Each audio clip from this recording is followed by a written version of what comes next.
visi Allah misi kita. Bagaimana kita boleh mengerti, memahami tema umum ini sebagai tema kita di dalam gereja lokal. Itu menjadi tugas para pastor yang melayani di gereja di seluruh BM Sarawak. Saya tidak hanya berkata BM Glory Permi. Tetapi ini merupakan tema umum BM Sarawak yang harus dikupas seluruh gereja di seluruh gereja lokal di BM Sarawak. Karena itu merupakan misi, visi Allah misi kita menjadi keutamaan di seluruh gereja BM Sarawak. Saudara, saya selama sebagai pastor, saya tetap concern terhadap BM Sarawak di mana kita bernaung di dalamnya gereja lokal. Sehingga apa yang mereka sampaikan di dalam tema umum menjadi bahasan bagi setiap para pastor di dalam gereja lokal. Oleh karena demikian, saya membawa kita untuk memahami tema umum ini. Mari kita berdoa sebelum saya menyampaikannya. Maha besar Tuhan Allah Bapa di sorga, Allah di dalam nama Yesus Kristus. Bapa yang kekal, Bapa yang kudus. Hamba berdoa supaya firman Tuhan ini menjadi satu dorongan bagi kami. Untuk melihat kepentingan gereja kami di seluruh BM Sarawak.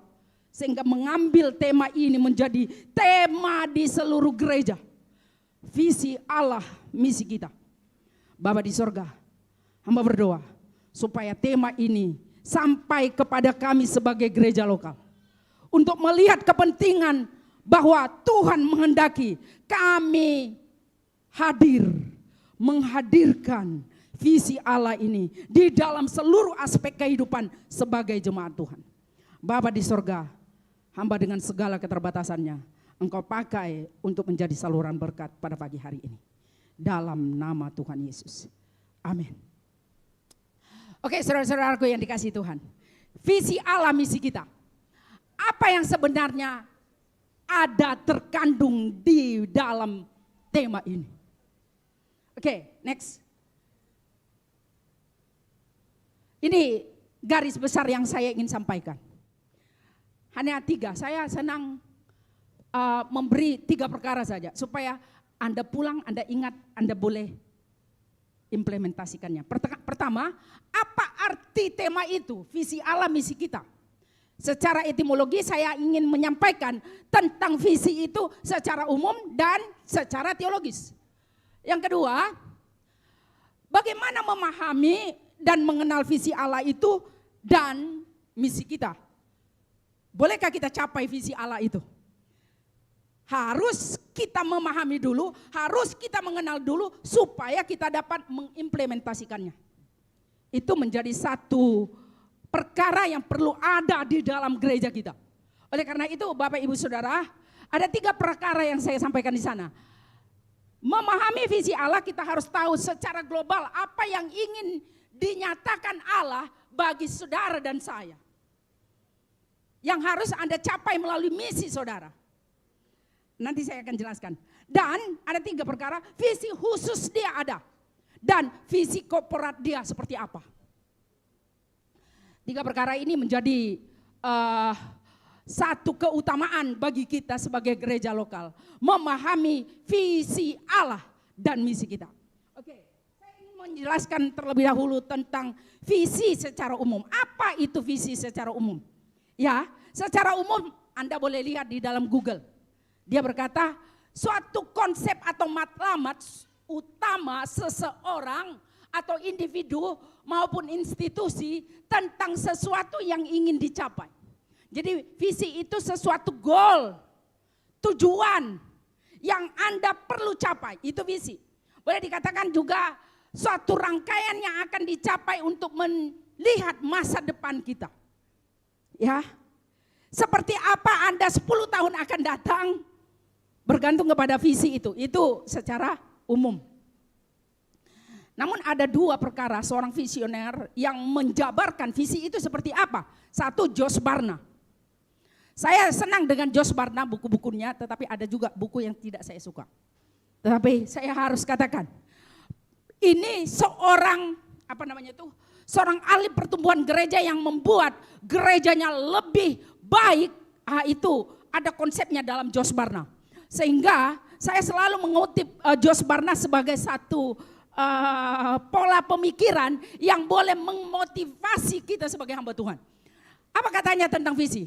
Dia berkata begini, suatu gambaran yang ada dalam pikiran seseorang tentang bagaimana seharusnya atau akan menjadi seperti apa orang itu pada hari yang akan datang. Bergantung kepada visi dia pada masa ini. Jadi Josh Barna ini saudara tidak hanya berpikir 5 tahun akan datang saya menjadi seorang manajer. Mungkin dia berpikir, oke, sampai manajer. Tetapi di dalam kehidupannya sebagai seorang manajer di sana, apa matlamatnya untuk yang akan datang menyangkut masa depannya. Jadi Josh Barna seorang pemikir yang begitu kompeten di dalam bidangnya. Jadi itulah yang dinyatakan oleh Josh Barna. Nah, manakala John Swift dia berkata, visi itu adalah sebuah seni, melihat apa yang tidak dilihat orang lain. Saudara, apa yang saya lihat tidak sama apa yang Anda lihat. Betul? Jadi, kalau menurut John Swift ini, sesuatu seni, melihat sesuatu yang tidak dilihat orang lain. Itulah visi, menurut dia. Jadi, saya teruja betul dengan kata-kata ini.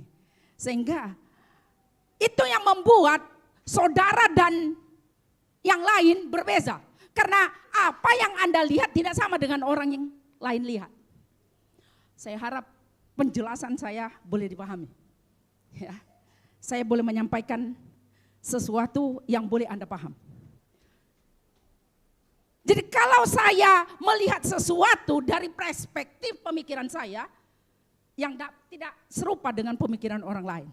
Jadi itulah suatu seni menurut John Swift. Nah, itu secara umum pendapat para orang pandai. Tapi saya tak mau, karena itu bukan merupakan pelajaran kita saat ini. Topik kita visi Allah. Next. Nah, apabila visi itu dipadukan dengan kata Allah, itu akan berbeza. Kontradiksi dengan visi yang, bukan kontradiksi lah. Paling setidak-tidaknya ada satu kekuatan yang paling utama di sana. Ketika visi itu dipadukan dengan nama Allah, berarti pribadi Allah yang perlu diutamakan. Oke? Ketika kita memadukan kata visi itu menjadi visi Allah, visinya Tuhan, maka itu berkaitan dengan pribadi Allah dan kedaulatannya untuk hidup Anda dan hidup saya. Sehingga visi yang seperti ini bukan saja memotivasi seperti apa Anda tahun depan, seperti apa Anda pada 10 tahun akan datang, tetapi dia berpikir Allah harus dilibatkan di dalam visi itu. Saudaraku, itu membuat perbezaan yang jelas berbeza dengan pengertian yang semula saya jelaskan. Memang visi itu merupakan suatu seni yang boleh dilihat, yang orang lain tidak boleh lihat. Tetapi apabila dimasukkan, dipadukan dengan nama kata Allah, maka Allah harus menjadi keutamaan di dalam visi itu. Saya harap Anda paham. Itulah sebabnya Amsal 29 ayat 18 berkata, there is no vision, the people perish. Karena apa? Di sana meskipun tidak ada nama Allah di sana, there is no vision.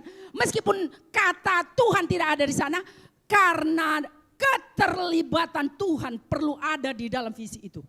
Itulah yang membuat manusia boleh binasa apabila visi Allah tidak ada di dalam diri orang itu. Saya berharap Anda mengikuti saya. Sehingga apabila kita menerima, memiliki visi Allah itu, seperti apa Anda 10 tahun akan datang, yang menjadi penggerak utamanya bukan Anda, tetapi Allah sumbernya. Ada amin. Saudara, jangan pernah kecewa meskipun Anda rasanya bergumul pada saat ini. Tetapi Tuhan punya rencana atas hidup Anda asal Anda berada di dalam visi Allah itu. Itu sebabnya saya ingin mau menarik perhatian kita. Betapa penting visi Allah itu. Visi Allah, misi kita itu harus menjadi satu momen di mana kita boleh ada di dalamnya. Saudaraku yang dikasihi Tuhan. Ini menjadi keutamaan. Saya berharap di seluruh gereja BIM Sarawak mengumandangkan tentang visi Allah ini. Karena itu harus menjadi misi kita. Tetapi meskipun berbeza cara penyampaian, cara pendekatan menurut tiap-tiap yang menggali firman Tuhan. Tetapi saya mau berkata bahwa visi Allah ini harus sampai kepada jemaat. Karena apa? Dikatakan, jika visi ini tidak ada dalam hidupmu, dalam hidupku, dalam hidup berjemaat, maka kita sedang menuju kepada kebinasaan. Saya tidak mau. Saya tidak mau saya binasa dan Anda binasa. Tetapi saya mau, kita berada di dalam visi Allah itu. Next. Sekarang kita masuk kepada kata misi.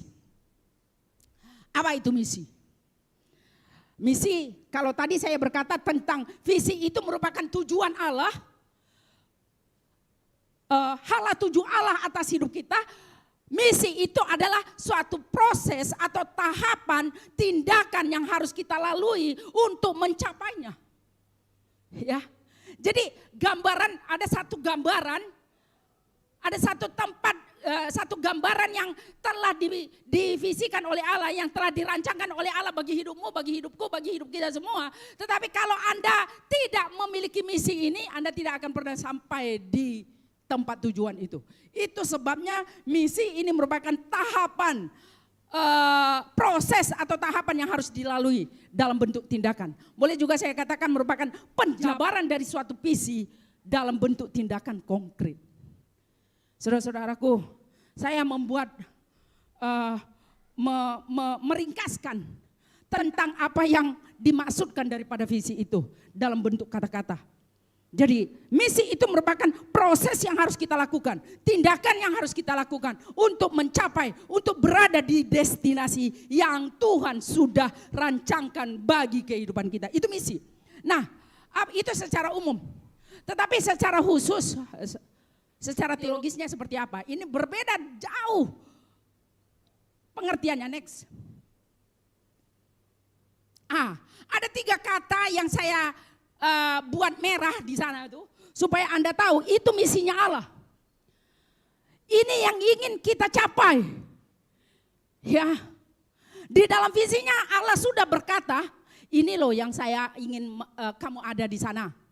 Tetapi dalam mencapainya Allah punya hasrat dalam hidupmu, dalam hidupku ada 3 perkara di sana yang bentuk kata merah itu. Missio Dei, misi Ecclesia, misi Gratia.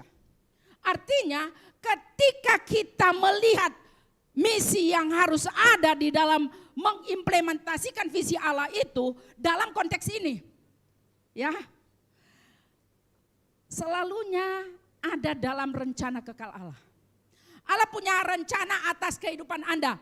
Saya harus katakan kepada kita, saudara, kamu ada bukan kebetulan.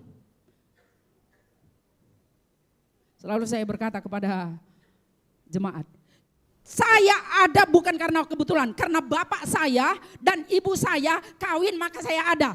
Tak, bukan itu. Saya harus berkata sebelum mereka merancang saya ada, Tuhan lebih dahulu merancang bahwa saya akan ada. Bayangkan saudara, saudara harus yakin pasti bahwa saudara ada dalam rancangan Allah. Jadi lihat perspektif kita. Ketika kita memulakan diri kita ada dalam rancangan Allah, maka hidup kita tidak akan pernah boleh menjadi sia-sia. Saya harus kata, hidupku tidak boleh menjadi sia-sia karena saya dirancang Allah dari semula sebelum saya ada. Bukan karena mak saya, bapak saya ada, maka saya ada. No, memang harus ada demikian. Saya terlahir daripada ibu saya, itu harus ketentuannya. Tetapi sebelum dia melahirkan saya, Tuhan sudah punya rancangan bahwa saya harus ada. Ada minta. Kalau kamu tahu bahwa kamu akan ada dan memang betul-betul ada, jadi Anda akan melihat keperbezaan diri Anda sesuai dengan rancangan semula Allah. Itu persepsinya. Nah, saya tidak perlu jelaskan ini karena ini 3 kredit ini kalau saya mau ajarkan Missio Dei, Missio Ecclesia, Missio Gratia. Saya hanya mau berkata kepada Anda bahwa misi ini harus ada dalam diri kita. Bagaimana rancangannya? Allah mau supaya Anda diselamatkan. Tidak hanya berada dalam rencana Allah tadinya, tetapi Anda perlu diselamatkan. Ini misi Eklesia dia. Dan Anda menjadi orang yang patut menghadirkan shalom di tengah-tengah di mana Anda hidup. Itu kuncinya. Next.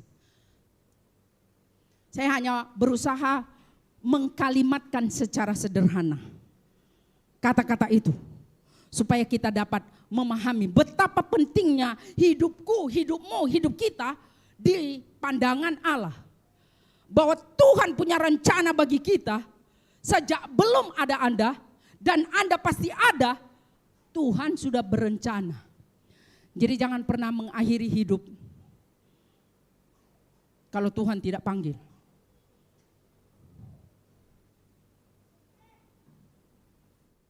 Saya baru dengar dari seorang ibu kemarin, dia cerita.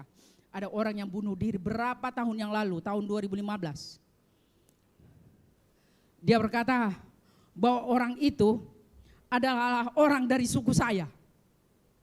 Wow, siapa orang itu? Bukan kamu kayak yang melayani, enggak pernah saya layani orang yang mau bunuh diri.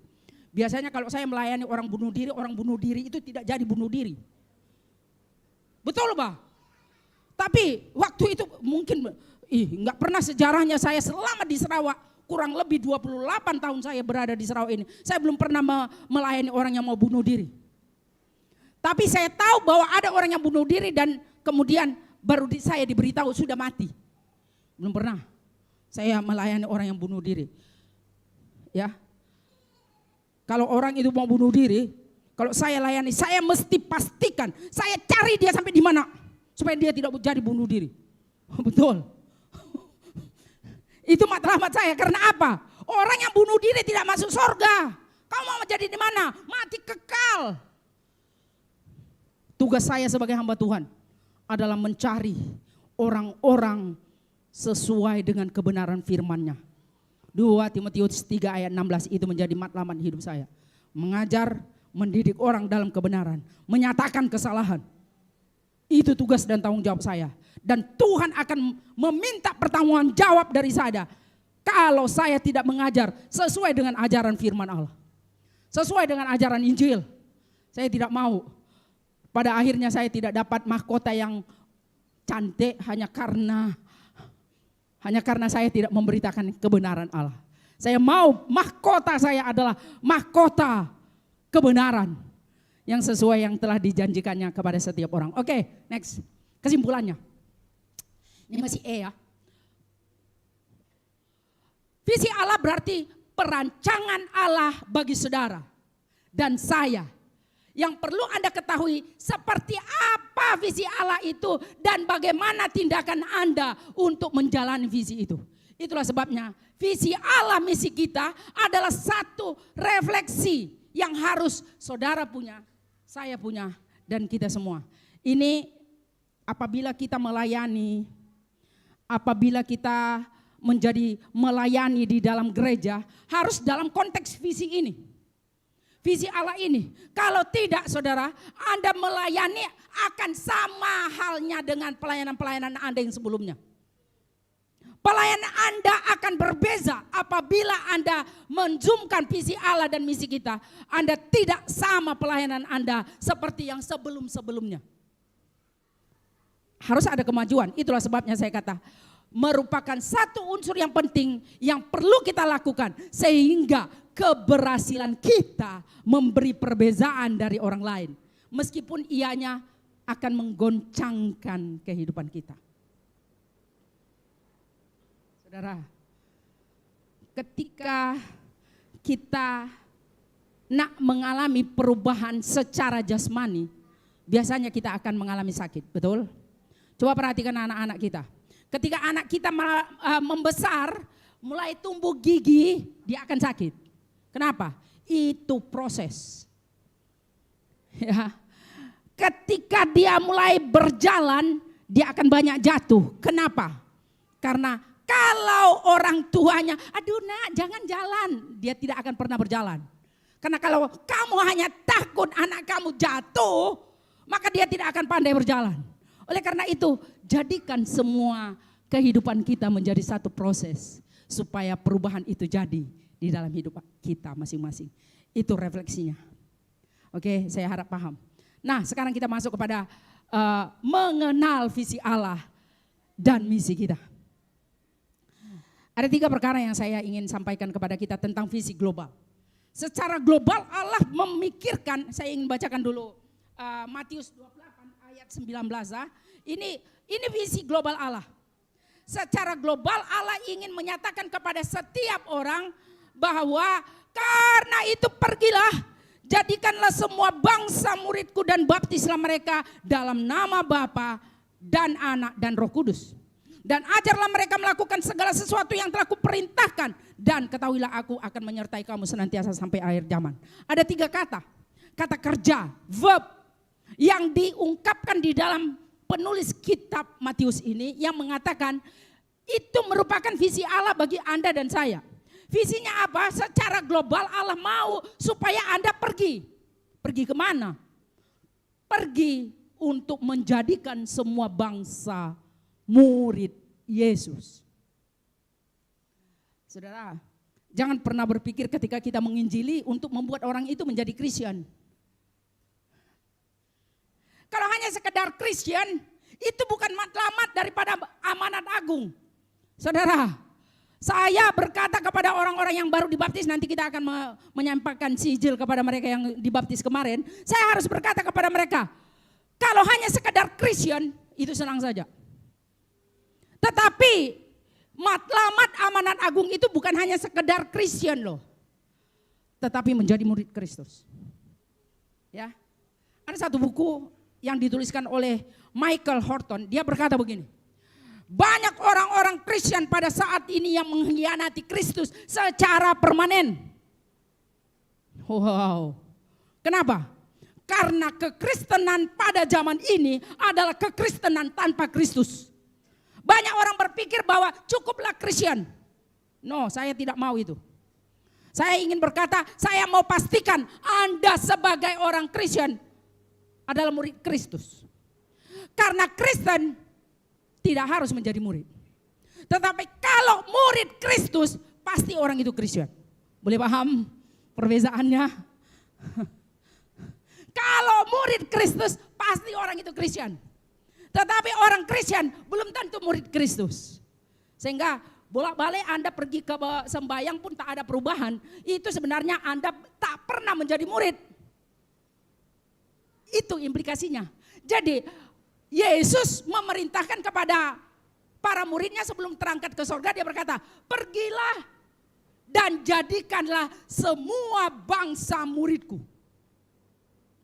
Jadi saudara jangan puas hati dulu, yang penting kan saya murid.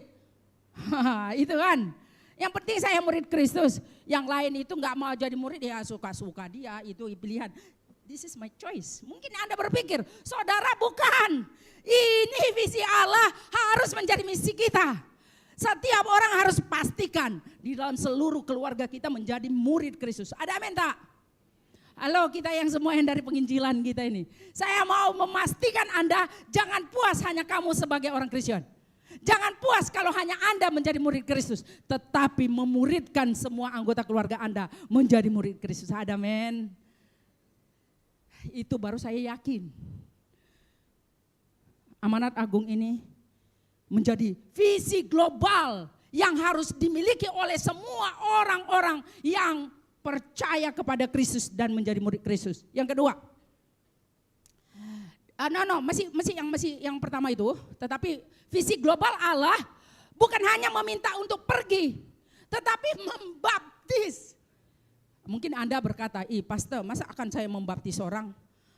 Ya, bawalah kepada orang yang berkenan untuk membaptis. Anda memang tidak layak, tetapi membawa mereka untuk dibaptis, itu tugas tanggung jawab Anda dan itu misi kita. Amin. Saya bersemangat oleh karena ini topik yang saya suka. Ya. Menjadikan semua orang bangsa murid Kristus adalah amanat Tuhan. Tetapi membawa orang itu menjadi dibaptiskan ada tugas kita. Oke, yang terakhir.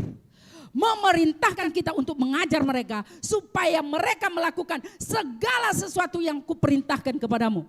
Jadi sebenarnya kita tidak hanya sebagai murid Kristus, tetapi kita diminta untuk mengajarkan kepada mereka. Bagaimana Anda tahu mengajarkan tentang firman Tuhan? Karena Anda tidak hidup dalam firman Tuhan. Maka setiap murid harus menjadi pemurid. Itulah sebabnya dulu saya buat buku 5 pri program utama gereja yang sehat.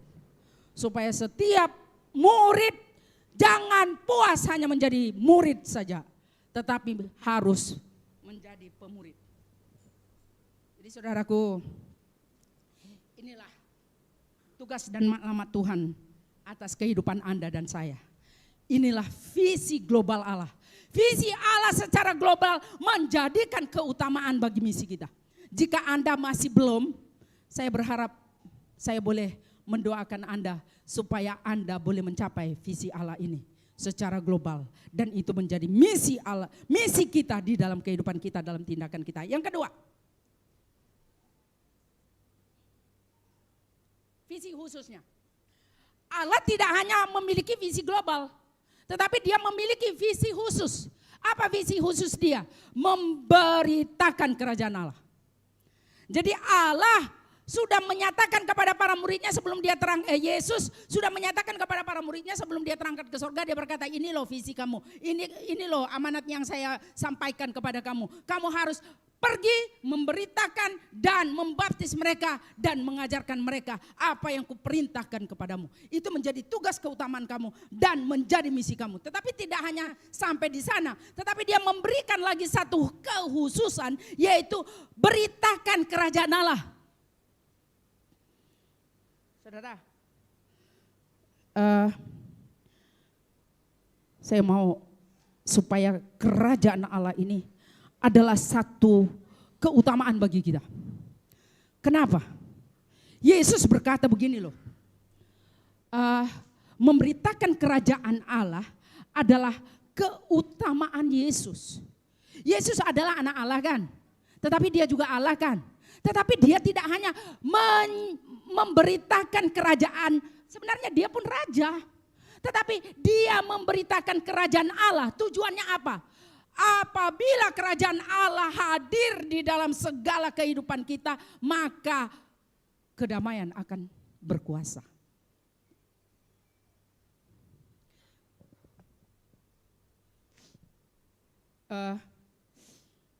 Bila itu hari Kamis kemarin,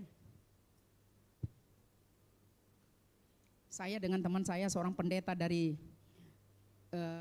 gereja Kristen Rahmani Indonesia menyampaikan satu topik, yaitu kesatuan, integrasi kesatuan di tengah kemajemukan dalam beragama, bermasyarakat dan bernegara. Ketika saya diminta, kamu dua membahas ini, bolehkah? Sempena ulang tahun sekolah teologi di Manado. Saya ambil saja tuh, membuat saya banyak berpikir, Pak, begini-begini kita buat cara dia. Satu perkara yang saya sampaikan di dalam topik itu adalah ketika damai sejahtera Allah berkuasa dalam kehidupan manusia dalam Roma 14 ayat 19. Saya menyampaikan sebenarnya perbezaan kita tidak menjadi keutamaan.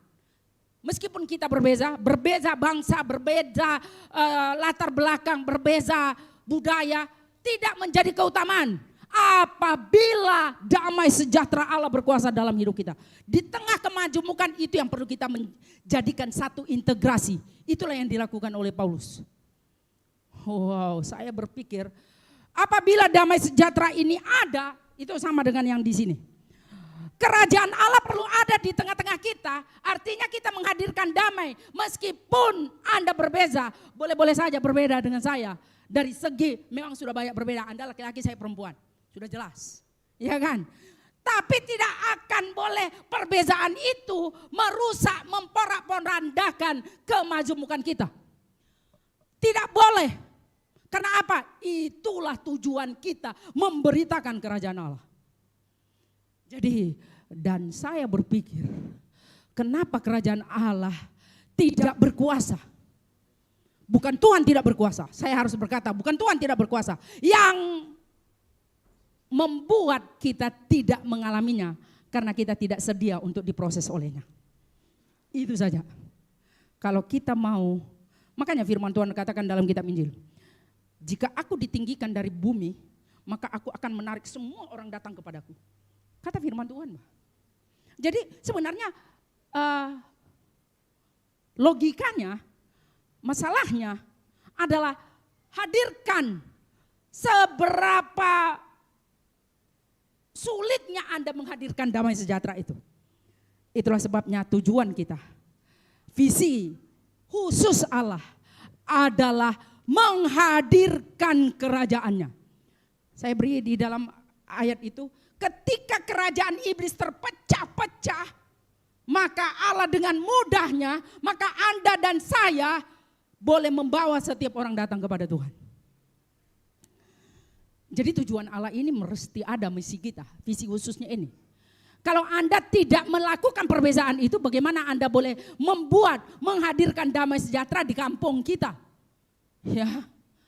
Yang perlu Anda sebagai pemimpin di dalam apapun adalah menghadirkan damai sejahtera Allah. Ketika damai sejahtera Allah ada, maka dengan mudah kita akan boleh bersama meskipun berbeda. Iya, itu kuncinya saudara. Jadi Tuhan mau supaya Anda dan saya boleh dijadikannya alat untuk menghadirkan Allah di tengah pergolakan dunia dan masa kini. Tuhan menghendaki supaya kita konsisten untuk memberitakan damai sejahtera, karena itulah tujuannya. Pertanyaan saya, seberapa relakah Anda boleh dijadikan alat untuk menghadirkan damai sejahtera Allah? Maukah Anda hari ini menghadirkan damai sejahtera di tengah keluarga, di tengah kampung, di tengah gereja, dan juga di mana Anda berada? Ini menjadi keutamaan kita bersama, supaya misi, visi Allah ini tercapai melalui misi kita. Ada amin? Ada amin? Yang terakhir, visi Koprat. Saya menjelaskan ini kepada Anda. Saya suka ini visi ini. Visi Koprat Allah ini. Kenapa? Mari kita baca dulu apa dalamnya. Visi ini diturunkan atau diberikan Allah kepada kita untuk menjadi visi kita. Kalau tadi itu Allah menggunakan, ini loh visi saya katanya. Kamu harus melakukannya. Tetapi dia tidak hanya Allah yang berada di sorga, Tuhan yang berkuasa di sorga, tetapi dia juga mau supaya dia menyatakan kuasanya itu melalui diri Anda dan saya. Itu menjadi satu kekhususan. Sehingga saya katakan itu visi Koprat Allah untuk menjadikan visi kita. Karena visi ini akan membawa Anda untuk mencapai tujuan Tuhan. Saya suka ini. Keberadaan saya ada dalam rancangan Allah untuk mencapai tujuannya. Meskipun saya harus dalam mencapai tujuan itu, saya harus diproses oleh Allah. Banyak perkara yang saya harus alami. Tetapi saya harus rela dibentuk dalam menjalani itu. Sehingga tujuan Allah yang semula yang harus ditetapkan kepada saya tercapai. Saudaraku, visi Koprat inilah merupakan topik yang paling saya suka. Karena apa? Dia berbicara tentang visi yang kita terima dari Tuhan. Saya buat ini kalimat-kalimat saya ya, yang saya renungkan dia apa yang ingin saya sampaikan kepada orang. Jadi kata-kata ini kata-kata saya. Dalam bagian ini saya akan membahas akan seperti apa Anda 10 tahun akan datang. Bergantung daripada apa yang Anda terima pada saat ini. Saya ingin ulang. Saudara, khasnya bagi kamu para muda-mudi. Saya mau challenge kamu. Kamu akan seperti apa 10 tahun yang akan datang bergantung daripada visi yang Anda terima hari ini.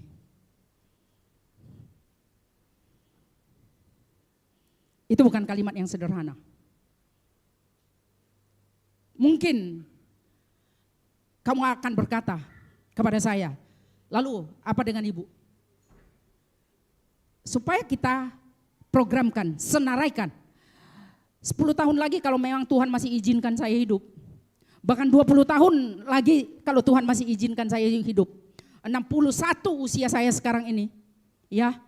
Tambah 20, 80. Saya suka itu Mahathir, saya tidak suka politiknya, saya suka pribadinya. Pribadinya dalam arti kata dia sudah tua pun masih cerdas, bah.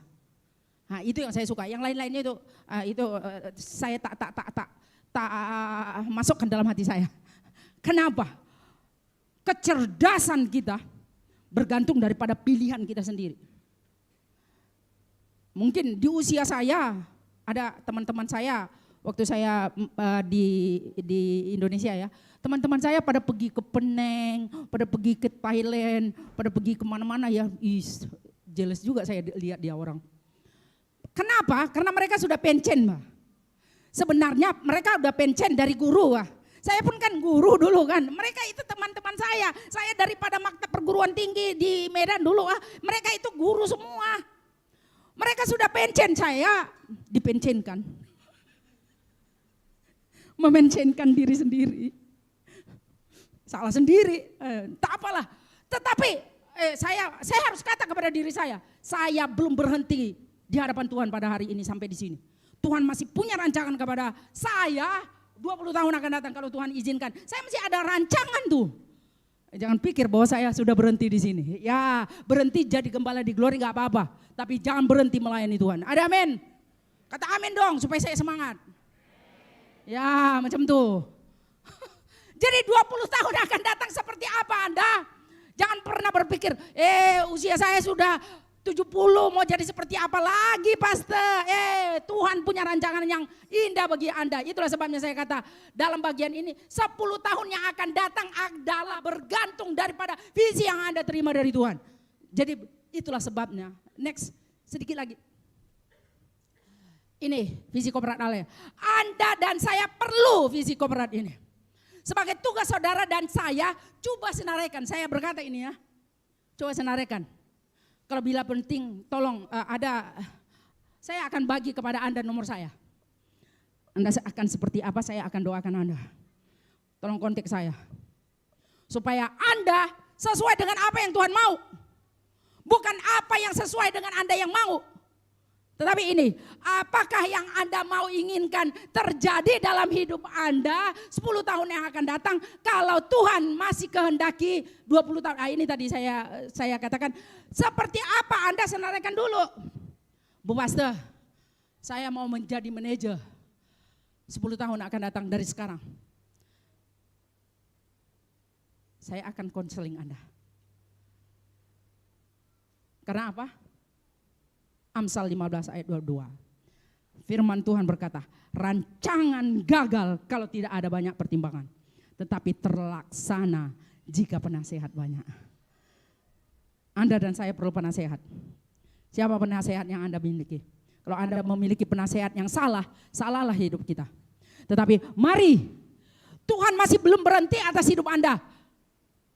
Visi Allah kalau Anda terima pada hari ini, Anda tidak hanya sekedar di atas manajer CEO di atasnya itu lagi. Anda akan lebih lagi ke atas. Karena apa? Tuhan punya rancangan atas hidup Anda. Itu matlamat kita. Dan saya berharap sebagai satu kesimpulan, mari memberi diri kita untuk dirancang oleh Tuhan. Karena Tuhan punya rencana indah. Tolong senaraikan rencana yang Anda ingin capai. Betapa pentingnya kita mengenal dan memahami visi Allah ini. supaya kita bergerak sesuai dengan tujuan Tuhan Allah, bukan tujuan kita. Ya. Bukan tujuan kita, tetapi tujuan Allah bagi hidup kita. Tujuanmu tidak sama dengan tujuan Tuhan. Tetapi rancangan Tuhan akan mendatangkan hari depan yang penuh harapan. Ya. Yeremia 29 ayat 11. Anda dan saya berada dalam kerangka tujuan Tuhan. Anda belum tahu, sehingga perlu Anda tahu. Dan saya sudah menyampaikannya kepada Anda. Tolong senaraikan. Apabila Anda berminat seperti apa, maka perlu bagi Anda untuk mendatangi seorang penasehat, bukan penasehat hukum, penasehat rohani. Untuk seperti apa rancangan itu boleh jadi bergantung kepada penasehat. Sehingga kita perlu mencapai visi Allah. Karena itulah yang harus menjadi misi kita. Amsal 29 yang berkata yang tadi yang saya katakan, Tuhan menghendaki kita tidak binasa. Tetapi bagaimana Anda boleh menjadi sampai kepada tujuan Tuhan. Di akhir khotbah saya ini saya ingin menantang saudara. Mari kita tunduk kepala.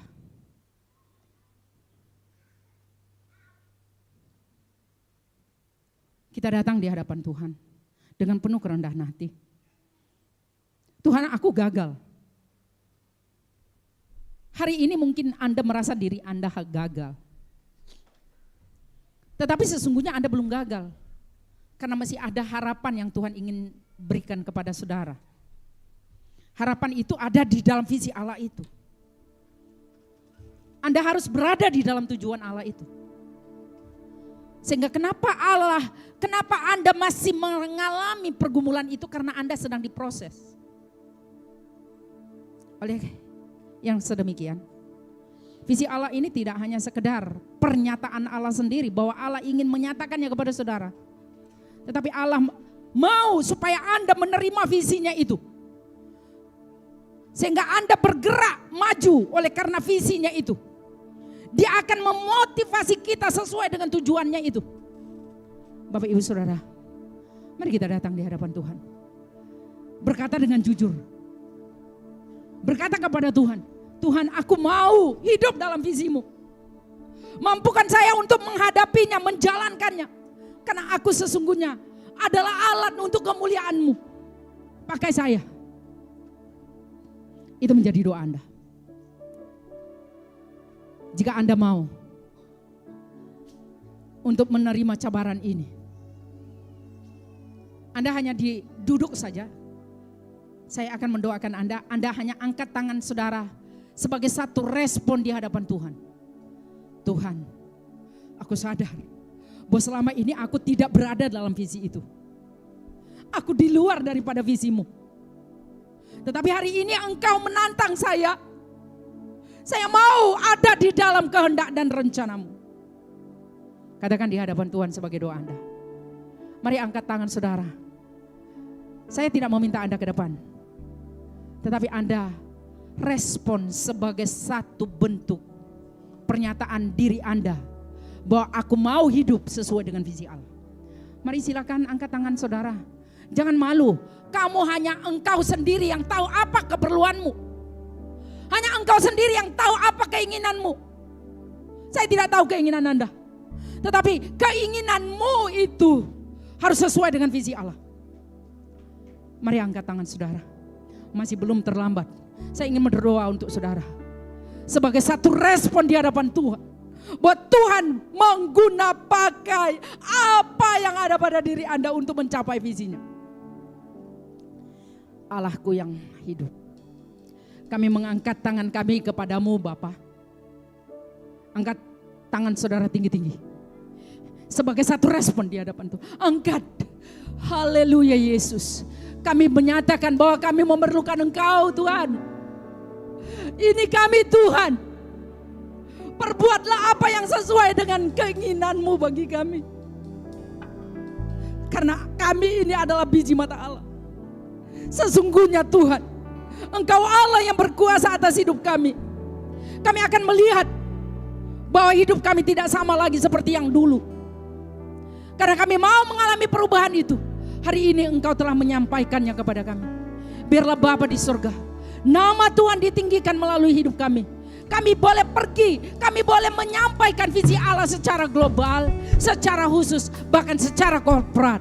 Kami rindu mengalami dan hidup di dalamnya. Terima kasih Bapa.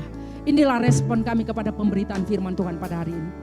Biarlah semua kami yang boleh menerimanya diberkati untuk kemuliaan bagi nama Allah. Dalam nama Tuhan Yesus. Amin.